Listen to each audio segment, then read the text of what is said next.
So the numbers, there have always been very specific numbers linked to the letters of the Hebrew alphabet. We don't know where they came from. We haven't, and they haven't changed. Well, what took 12 years to understand, and I'll make this very short, and we'll cut right to the chase, is that the elements of the periodic table, there are many different numbers, at least 17 different characteristics that describe the elements. We call them atomic weight, heat of fusion, electronegativity, all these technical sounding numbers.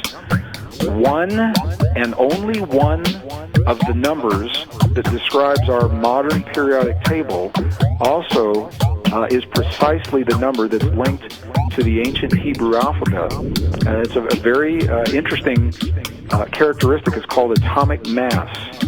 The atomic mass number of the periodic table of elements, very specific elements, is the number that is also the number for those for the Hebrew letters.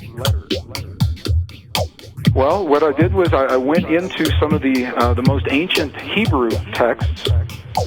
Specifically, there is a very mystical text. It's called the Sefer Yetzirah. When people talk about the Kabbalah, there are three key texts in the Kabbalah. Two of them are very well known. They're called the Zohar and the Midrash. One of them has been translated into English very, very few times because it is so mystical. And it is called the Sefer Yetzirah, or literally the Book of Creation. And it's a relatively short book, about 1,000 lines long, as if an observer were watching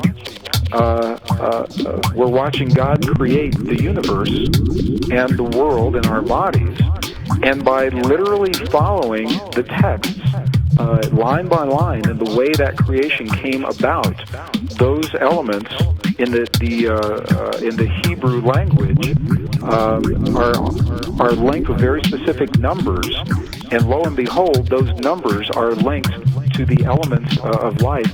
And what we found was that the only four elements of life, hydrogen, nitrogen, oxygen, and carbon, that make up the DNA in our bodies, are the only four elements, the atomic mass of those four elements are the only numbers that describe and are linked to the language in the Sefer Yetzirah describing the ancient name of God, and from that all things are made. So what we're looking at is the atomic mass number literally is the link. And from that atomic mass number, hydrogen takes on a very specific characteristic in the Hebrew alphabet. Nitrogen takes on that characteristic. Oxygen takes on that characteristic. Carbon takes on that characteristic. Hydrogen, nitrogen, oxygen, carbon. And it's only with the atomic mass number that these links are made. Those are the only numeric values that will work with both of those languages. Since we found this in Hebrew, it being the most complete language, we now know it works in other languages as well, such as ancient Arabic. In the introduction to each cell in every carbon-based life, at least the ones that we've studied so far, the literal language, the literal text translates to the words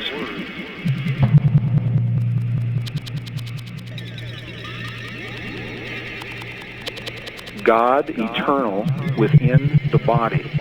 God eternal within the body. This is the introduction to the message in the cells in our bodies.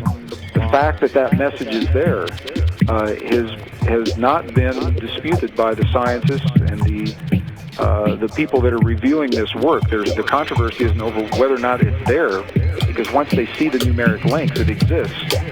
The controversy is coming from how it got there, who put it there, why it's there. We don't know from the message precisely who God is or how this message got there.